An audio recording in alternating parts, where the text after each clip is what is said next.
Hello students, another very interesting concept, and the way you will find in this lecture the concept of electric lines of force and electric flux.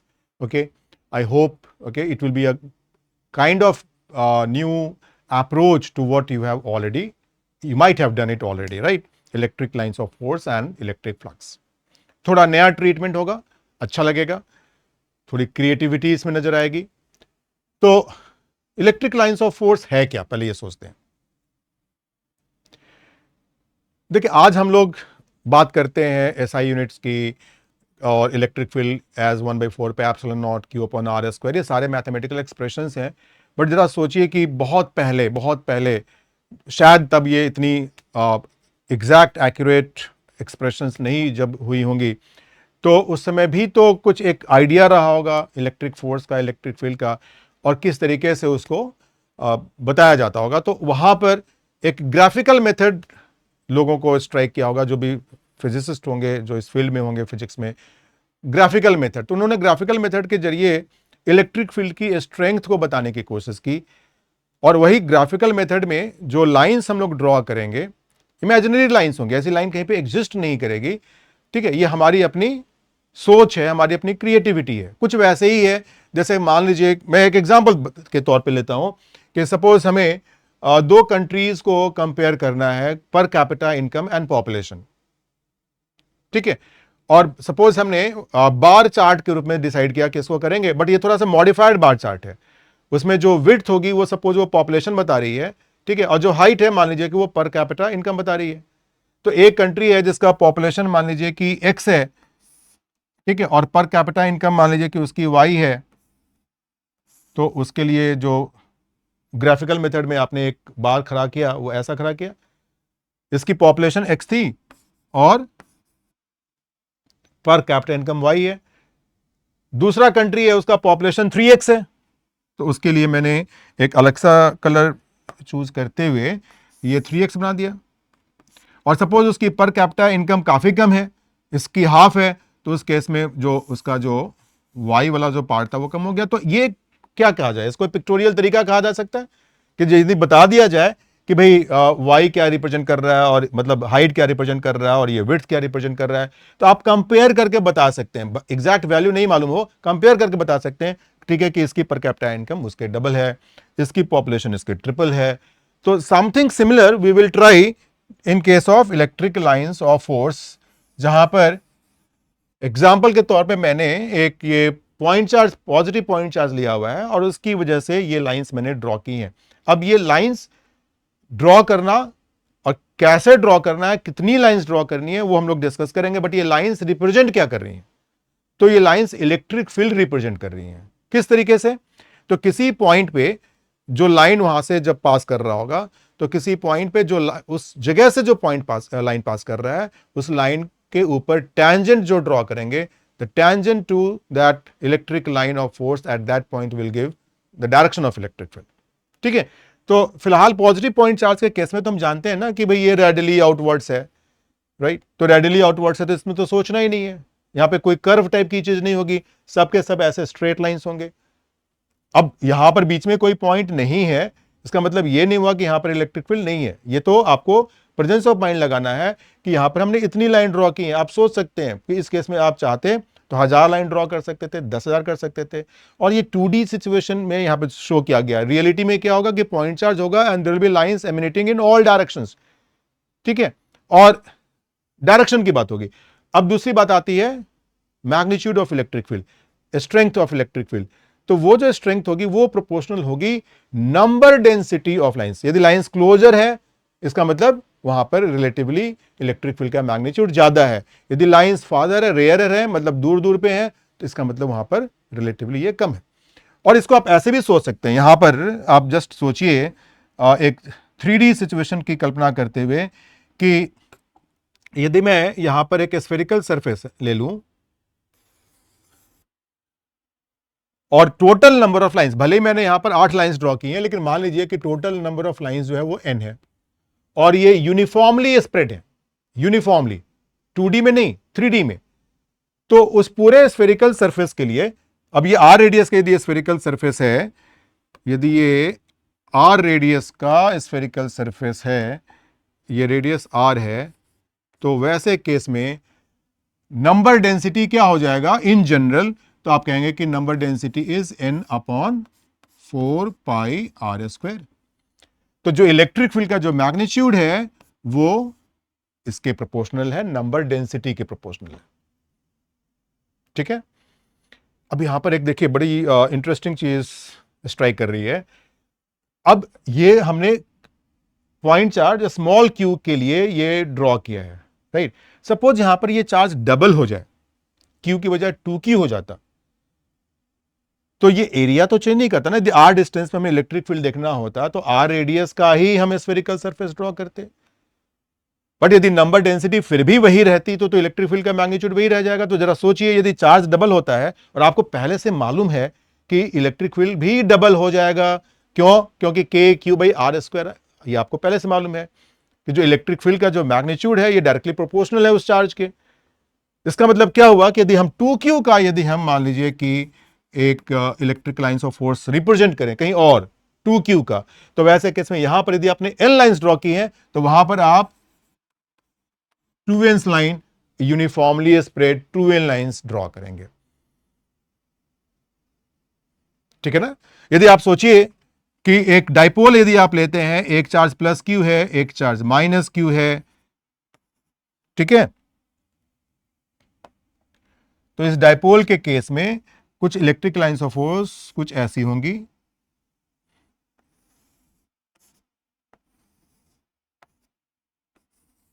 एक चीज ध्यान दीजिएगा, मैं इन lines को कोशिश कर रहा हूं, गलती से टच कर जाए तो अलग बात है, बट कोशिश कर रहा हूं कि ये आपस में टच नहीं करें। इसीलिए यहां पर मैंने ना ये जो ग्रीन से एक सर्कल टाइप की बनाई है, उसका पर्पस यही था।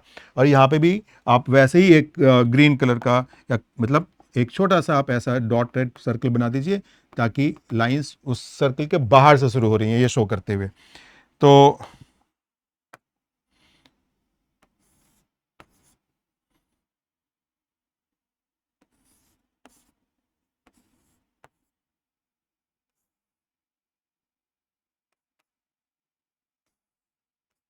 कुछ ऐसा बनेगा।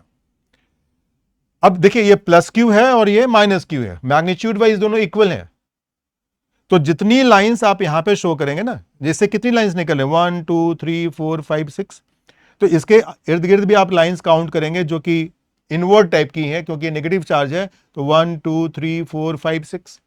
बट यदि मान लीजिए कि ये अनइक्वल होती, ये क्यू है और मान लीजिए वो -2q होता, तो वैसे केस में यदि आपने यहां पे 6 लाइंस ड्रॉ की हैं, कायदे से वहां पर आप 12 लाइंस ड्रॉ करेंगे।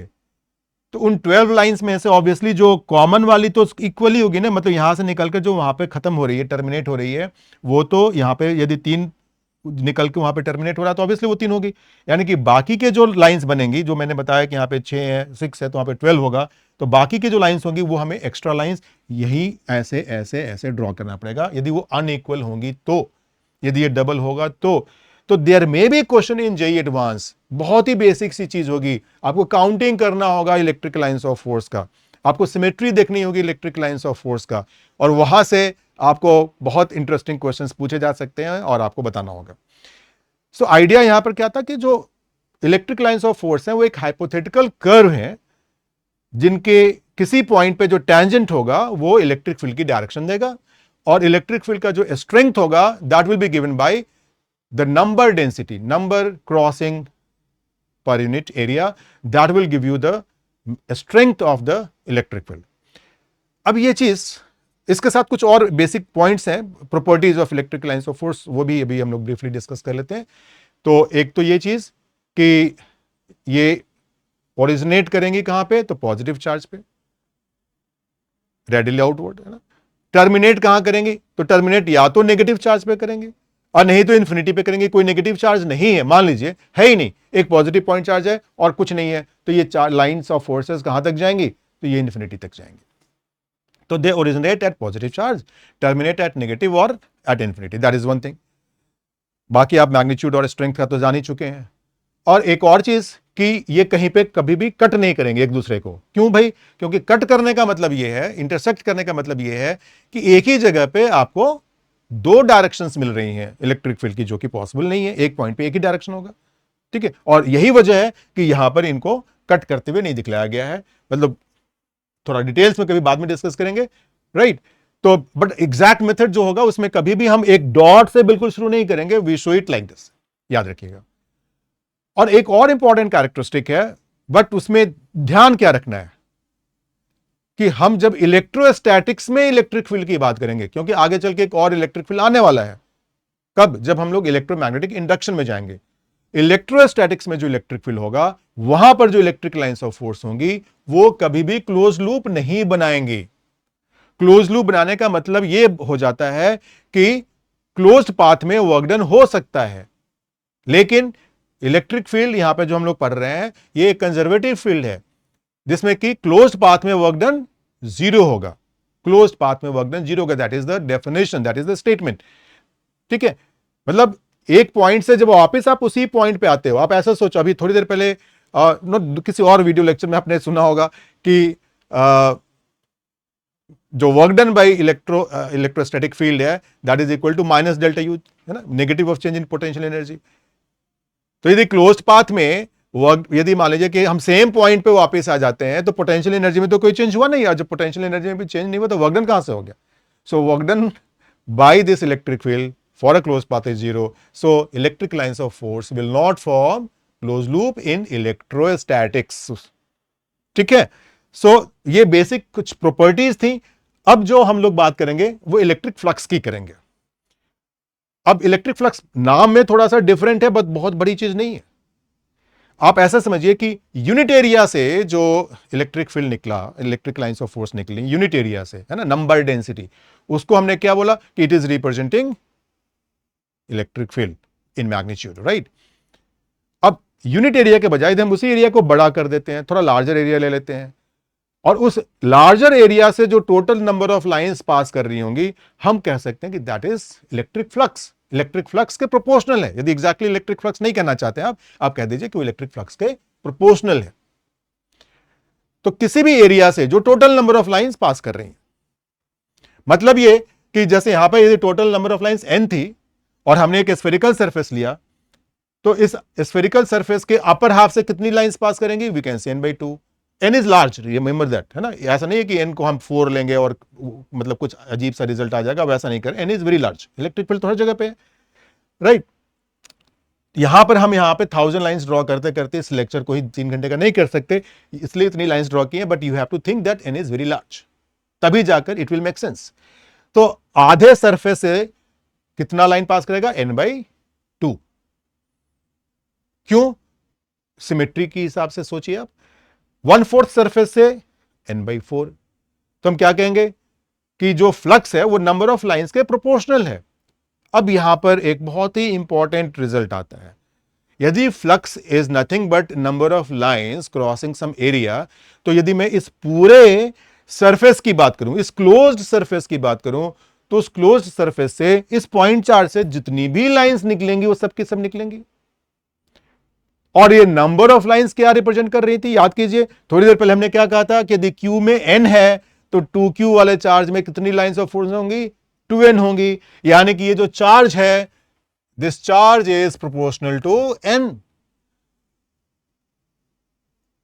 राइट। दैट मीन्स कि जो टोटल फ्लक्स है, यानी कि टोटल नंबर ऑफ लाइंस जो निकल रही होंगी उस क्लोज सरफेस से या अंदर जा रही होंगी, नेगेटिव चार्ज के केस में लाइंस अंदर जा रही होंगी, पॉजिटिव चार्ज के केस में लाइंस बाहर जा रही होंगी। तो ये जो लाइंस होंगी, टोटल नंबर ऑफ लाइंस या net number of lines, net का मतलब क्या हुआ, 100 अंदर जा रही हैं, 200 बाहर आ रही हैं, तो हम कहेंगे कि नेट में 100 बाहर आ रही हैं। तो ये इफेक्टिवली क्या बता रहा है आपको, ये बता रहा है आपको कि अंदर का नेट चार्ज क्या है। यही तो गॉसेस लॉ है कि total flux for a closed surface is equal to net charge upon epsilon not. वहां पे हम लोग एग्जैक्ट टर्म्स में बात करते हैं, मैथमेटिकली बात करते हैं। यहां पे हम क्या कहेंगे कि total flux is proportional to the total charge and net charge inside a close surface. That is the Gauss's law. So we came to this very important conclusion, जिसको कि गॉसेस थ्योरम कहते हैं।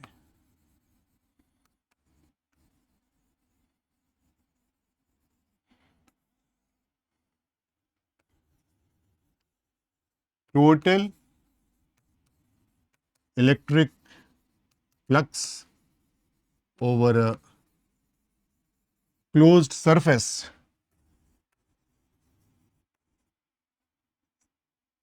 is equal to Q net upon epsilon naught. Q net का मतलब क्या हो गया? अंदर का पॉजिटिव नेगेटिव चार्जेस का कंप्लीट सम। और number of lines of force वाली चीज मान लीजिए पुरानी होगी, but it makes lot of sense even now, जो कि अभी अभी हम लोगों ने डिस्कस किया। लेकिन अब हम लोग जो इलेक्ट्रिक फ्लक्स बात करते हैं उसी चीज को थोड़ा सा अच्छा एग्जैक्ट एक्यूरेट मैथमेटिकल फॉर्म दे दिया, और अब हम कहते हैं कि flux for a given surface is integral E dot ds. ds is छोटा सा एरिया वेक्टर, ठीक है ना। पूरे एरिया को यदि हम छोटे छोटे पार्ट्स में ब्रेक करें कहीं पे भी किसी भी एरिया में, और क्यों छोटे छोटे पार्ट्स में ब्रेक करें? बहुत रीजंस हो सकती हैं। एक रीजन हो सकता है कि इलेक्ट्रिक फील्ड यूनिफॉर्म नहीं हो। एरिया तो है, फ्लैट एरिया है जिसका हम देख रहे हैं कि डायरेक्शन भी दिख रहा है, लेकिन इलेक्ट्रिक फील्ड यूनिफॉर्म नहीं हो, तो हमें कुछ इलेक्ट्रिक फील्ड के हिसाब से सोचना होगा। इतना छोटा एरिया लें जिसके लिए हम कहें कि इलेक्ट्रिक फील्ड यूनिफॉर्म है। और दूसरी पॉसिबिलिटी क्या है कि भाई फ्लैट एरिया नहीं, इलेक्ट्रिक फील्ड तो यूनिफॉर्म है ना, बट एरिया जो है वो फ्लैट नहीं, कर्व टाइप का है। तो एरिया वेक्टर का डायरेक्शन क्या लेंगे? तो वहां पर उस कर्व यानी कि जैसे स्फेरिकल सरफेस हो, सिलिंड्रिकल सरफेस हो, तो उसमें यदि हम कोई डिफरेंशियल छोटा सा एरिया लेंगे जिसको कि हम कह सकते हैं कि it is almost a flat surface, ठीक, तो उसके ऊपर जो परपेंडिकुलर होगा वो एरिया वेक्टर का डायरेक्शन होगा। तो ये फ्लक्स का मैथमेटिकल स्टेटमेंट है क्लोज्ड सरफेस के लिए। यदि हम गॉसेस लॉ की बात करें तो यही फ्लक्स जो है फॉर अ क्लोज्ड सरफेस, यहां पे एक सर्कल बनाकर हम ये शो करते हैं कि क्लोज सरफेस हो गया। तो क्लोज सरफेस के लिए जो टोटल फ्लक्स है वो ये है, and that is equal to Q net upon epsilon naught. So not that difficult to understand the Gauss's law, and this Gauss's law is extremely important, especially जब हम लोग बात करेंगे कंडक्टर्स की, इलेक्ट्रोस्टैटिक्स इन कंडक्टर्स की। अभी तक हम लोग क्या कर रहे थे? अभी तक जो भी चार्जेस थी हम एज्यूम कर रहे थे कि ये डिस्ट्रीब्यूशन है, uniform spherical surface charge distribution है, राइट। बॉडी से मतलब नहीं था, चार्ज डिस्ट्रीब्यूशन से मतलब था। कंडक्टर के केस में क्या होगा कि हमारी मर्जी नहीं चलने वाली है कि चार्ज डिस्ट्रीब्यूशन कैसा होगा, ठीक है। मर्जी काफी हद तक वहां पर कंडक्टर बॉडी चलाएगा, कंडक्टर डिसाइड करेगा। क्यों कंडक्टर चलाएगा? क्योंकि कंडक्टर के अंदर फ्री इलेक्ट्रॉन्स हैं, फ्री इलेक्ट्रॉन्स हैं, यानी कि वो एक जगह से दूसरी जगह जा सकते हैं, वो अपने आप को रीडिस्ट्रीब्यूट कर सकते हैं, रीअरेंज कर सकते हैं। बट उनका मोटिव क्या होगा, किस तरीके से रीअरेंज करेंगे, ठीक है। और वहां पर गॉसेस थ्योरम का क्या बहुत इंपॉर्टेंट रोल होगा, बहुत ही इंटरेस्टिंग होगा। आज नहीं, लेकिन उसको हम लोग डिस्कस करेंगे जल्दी।